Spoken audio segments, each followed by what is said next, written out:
Venho à tribuna, senador Germano, para lamentar a decisão tomada pelo ministro Gilmar Mendes na última sexta-feira, às 14 horas. O ministro Gilmar Mendes, do Supremo Tribunal Federal, concedeu medida cautelar para suspender todos os processos e efeitos de decisões no âmbito da Justiça do Trabalho que discutam a aplicação da ultratividade de normas, de acordos, de convenções coletivas de trabalho. A decisão, felizmente, ainda precisa ser referendada ou não pelo plenário do Supremo Tribunal Federal. Claramente, mais uma vez, o alvo são os direitos dos trabalhadores. Sem ultratividade, senhor presidente, a negociação coletiva será precarizada, não haverá negociação coletiva plena. Sem a regra da ultratividade, os trabalhadores perderão a database, pois não haverá outros caminhos para construir bons desfechos para a tão falada negociação coletiva. E há quem defenda ainda no Brasil que o negociado tem que estar acima da lei. Em artigo, o jornalista Marco Verlaine, do Departamento Intersindical do DIAP, lembra que a ultratividade foi aprovada como regra pelo Tribunal Superior do Trabalho, em setembro de 2012, na chamada Semana do TST, que reavaliou a jurisprudência e o regimento interno da Corte, que passou a adotá-la como princípio balizador para as negociações coletivas de trabalho. Pela regra ultratividade, os direitos constituídos nos acordos ou nas convenções coletivas vigoram até que haja entendimento na nova negociação entre as partes, leia-se empresários e trabalhadores e sua entidade sindical. Esse princípio constitui-se num importante avanço para as relações de trabalho, pois permitiu mais equilíbrio nos processos negociais, já que as partes, trabalhador e empregador, negociavam tendo como referência o acordo ou convenção anterior, que mesmo vencida ou expirada, continuava vigendo até que o novo pacto fosse firmado. Esse modelo funcionou como alternativa ao comum acordo, que inviabilizou, em caso de impasse nas negociações, que a Justiça de Trabalho tivesse que novamente mediar o processo negocial. A ultratividade, para que todos entendam e que estão nos assistindo nesse momento, foi uma extraordinária conquista dos trabalhadores brasileiros, já que a legislação trabalhista não permite negociar para reduzir direitos. Creio que a decisão do ministro pode ser considerada como uma antecipação das reformas trabalhistas que o atual governo anuncia, desde o negociado sobre o legislado, uma mudança radical na própria CLT, bom, também não vai valer mais nada se passar o negociado sobre o legislado.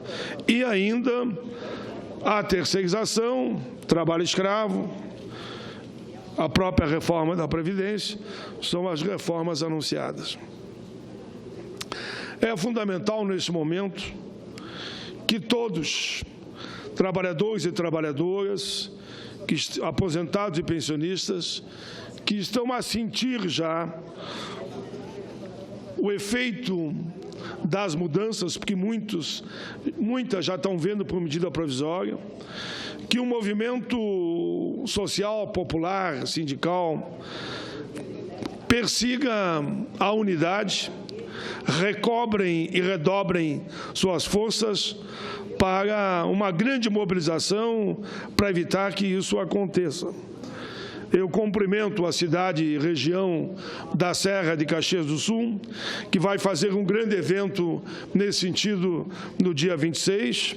Cumprimento a região do Vale dos Sinos, que fará também um grande evento no dia 24. Os dois eventos eu confirmei a presença. E ainda cumprimento todas as centrais, confederações, federações que estão preparando uma grande mobilização contra essas mudanças que atingem diretamente os interesses dos trabalhadores.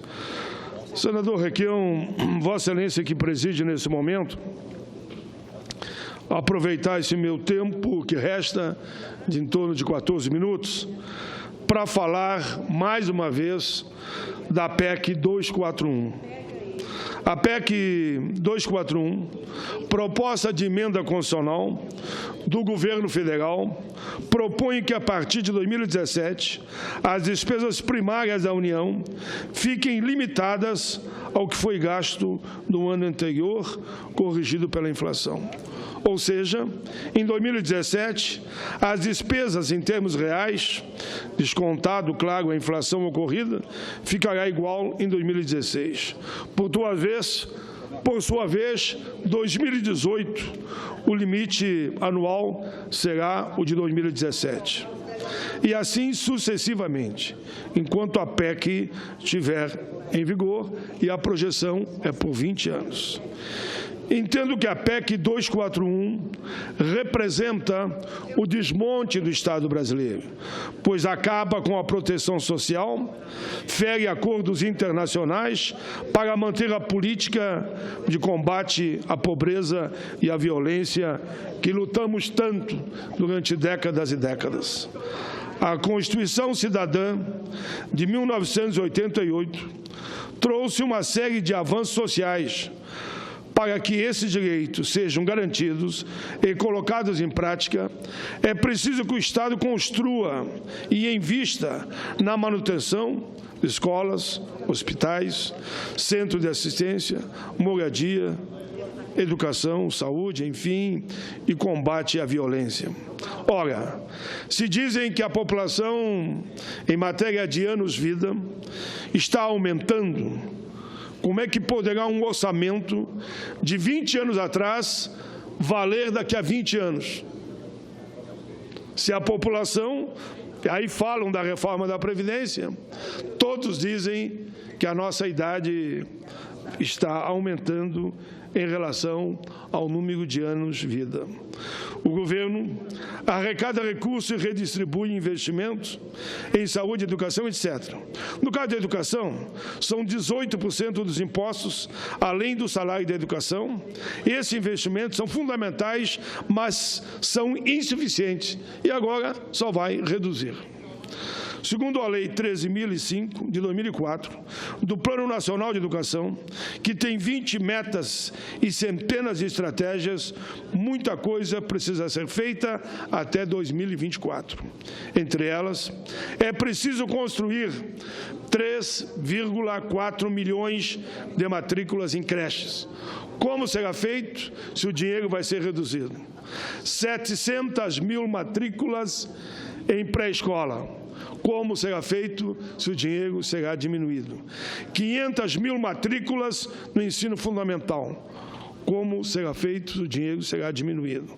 1,6 milhão de matrícula no ensino médio e 2 milhões de matrícula no ensino superior em relação ao que tem hoje. Tudo isso que eu falei é em relação ao que tem hoje. Como é que essa mesma verba poderá, daqui a 20 anos, resolver essa questão estrutural e financeira? Claro que não resolverá. Isso é matemática simples. Além disso, é preciso também garantir que 14 milhões de analfabetos sejam alfabetizados e complete a educação básica. De onde virá o investimento, se não é do orçamento? Porque isso está congelado.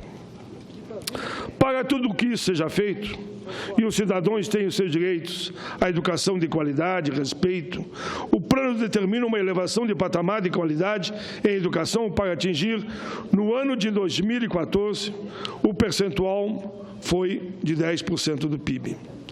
Há estudos que mostram que somente nos 10 primeiros anos a educação perderia, por essa matemática dessa PEC 241, 58,5 bilhões de investimentos. Ou seja, nos primeiros 10 anos, a PEC 241 vai tirar da educação quase 59 bilhões de reais. A saúde precisaria 161 bilhões e assistência social 125 bilhões. No total, as três áreas somam 345,4 bilhões de investimento. Da onde vai sair 345 bilhões se o orçamento está congelado? Nós sabemos dos problemas da saúde e da educação. Deixar de investir nestas áreas, sabemos que as consequências serão terríveis para o povo brasileiro. Aproveito ainda, nesse momento, para registrar o manifesto que recebi da Confederação das Mulheres do Brasil. Dizem elas, não a PEC 241. É crime congelar o aumento de salário e as verbas para a saúde e a educação pública nos próximos 20 anos. Cortem os pagamentos da dívida pública que abocanham 49% do orçamento da União. Vivemos sob a ditadura dos bancos, abastecida por um governo que aderiu à política econômica neoliberal, devastadora do emprego, dos direitos trabalhistas e sociais, das indústrias e riquezas nacionais. Perdemos mais de 13 milhões de empregos. Diz mais o Manifesto das Mulheres do Brasil. Milhares de indústrias e lojas comerciais estão fechando as portas nos últimos 5 anos. Precisamos de emprego, de investimento e salários decentes. As eleições deixaram claro a revolta contra a destruição de emprego, da saúde e da educação pública, que tudo mostra que só vai avançar. A Confederação das Mulheres do Brasil repudia as cortes. A Federação das Mulheres do Brasil repudia os cortes feitos pela Corte por 20 anos de recursos na saúde, educação, moradia, creche, saneamento básico, infraestrutura, transporte. Os cortes não equilibram as contas. Os recursos são e continuam sendo desviados para aumentar o lucro para os bancos, para garantir o famoso superávit primário. Em 2015, foram repassados 502 bilhões para o pagamento da dívida pública, que só aumenta. A cada ano, o governo federal corta mais, mas corta na carne do povo. E agora quer aprovar a PEC 241 para fazer isso mediante lei durante 20 anos. O próprio governo aumenta a dívida, já que os juros sobem de 45 em 45 dias, com desculpa de combater a inflação. 502 bilhões poderia estar criando milhões de emprego com bons salários e garantindo o aumento da arrecadação. O Brasil tem quase 40% de famílias chefiadas por mulheres. A maioria não tem casa própria. Muitos não veem seus filhos adoecer ou morrer por falta do quê? De estrutura, de creches, de saneamento básico. E muitas vezes saem para trabalhar em cidades vizinhas e quando voltam, os filhos desapareceram. As obras públicas significam geração de emprego e o acesso ao emprego com direito à seguridade social para o futuro. Isto é uma das nossas lutas. Cortando o investimento público para aumentar o lucro de banco é menos desenvolvimento, é mais desemprego. Falam do investimento externo, mas o que vemos é trazerem 10 para levar 100. Ao sangrar 49% do orçamento, para os banqueiros o governo rasga a Constituição. O governo é eleito para atender o povo e não os banqueiros. O ajuste, diz elas, não vai, repetimos, equilibrar as contas. Era para dar mais vida para o sistema financeiro.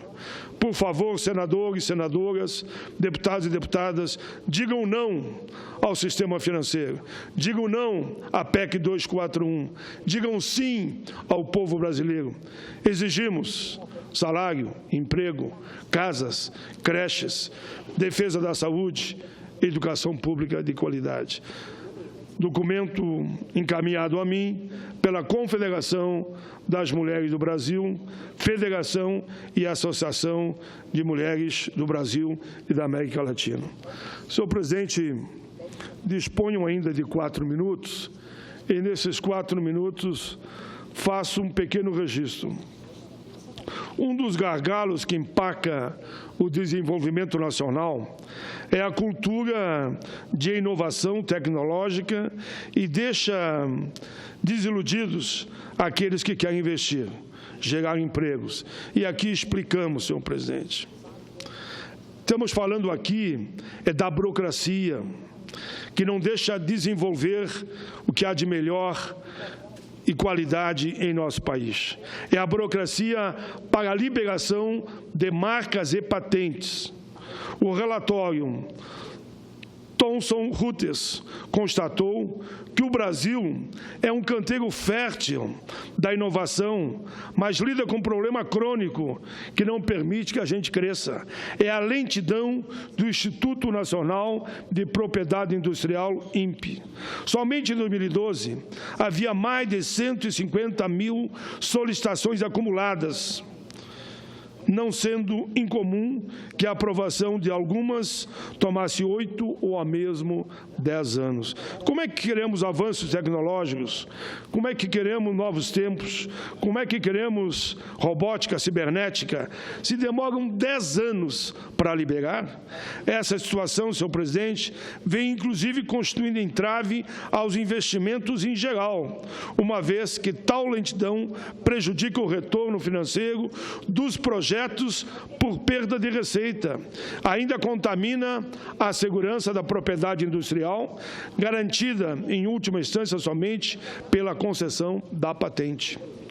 Enquanto isso, nos países ricos, em desenvolvimento, com avanços tecnológicos exemplar, a situação é bem diferente.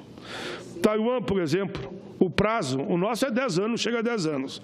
O prazo lá, em geral, é 36 meses para a concessão de patentes industriais, sendo da ordem de 1 ano apenas, no caso, as relativas a designs ou marca.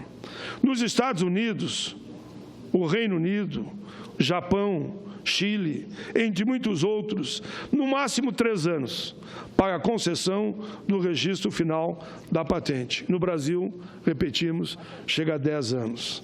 Havendo um sistema abreviado nesse país, que pode ajudar a reduzir ainda mais, em alguns casos pré-definidos, os prazos de concessão. Ou seja, nesse país que eu falei que é 3 anos, há todo um estudo e já há algum desses países que já chegou a 2 ou mesmo a 1 ano. Senhor presidente, com essa preocupação, em 2013, apresentei uma proposta corajosa e audaciosa, segundo alguns. Foi o PL 316 de 2013, PLS, aqui no Senado. De acordo com ela, o exame e a concessão do pedido de marcas e patentes deve ser concluído em um prazo máximo de 180 dias. O projeto foi aprovado no Senado em 2015. Atualmente, ele está encalhado na Comissão de Desenvolvimento da Câmara dos Deputados, com o número PL 3406 de 2015. A iniciativa, que me foi apresentada por estudiosos no tema, é um claro sinal ao governo da necessidade de avanços na legislação vigente, nas políticas públicas, é claro, na disponibilização de mais recursos ao bom desempenho dos órgãos críticos para a economia da inovação tecnológica, entre os quais se destaca o INPE, que nos relata, e aqui eu falei tanto do INPE, que eles eles não têm a estrutura para acelerar as respostas aos pedidos de patentes. No dia de ontem, o Ministério da Indústria e Comércio Exterior, o Serviço Escritório e o Escritório Europeu de Patentes assinaram uma declaração conjunta para a implantação de um projeto piloto sobre o compartilhamento do trabalho no exame de patentes industriais. O objetivo dessa iniciativa é buscar maior agilidade na linha do meu projeto, a qualidade no exame dos pedidos. A solução para a fila de espera do INPE é uma das principais metas do Ministério da Indústria, conforme me informaram recentemente. Esta iniciativa de nossa autoria, senhor presidente, que já está há ano dormindo aqui na Câmara dos Deputados, eu espero que, a partir desse movimento, feito em parceria com próprios países europeus, avance aqui no Brasil e a Câmara dos Deputados aprovem, olhem com carinho esse projeto PL 3406 de 2015. Era isso, obrigado, presidente, pela tolerância de Vossa Excelência. Considere na íntegra os meus pronunciamentos.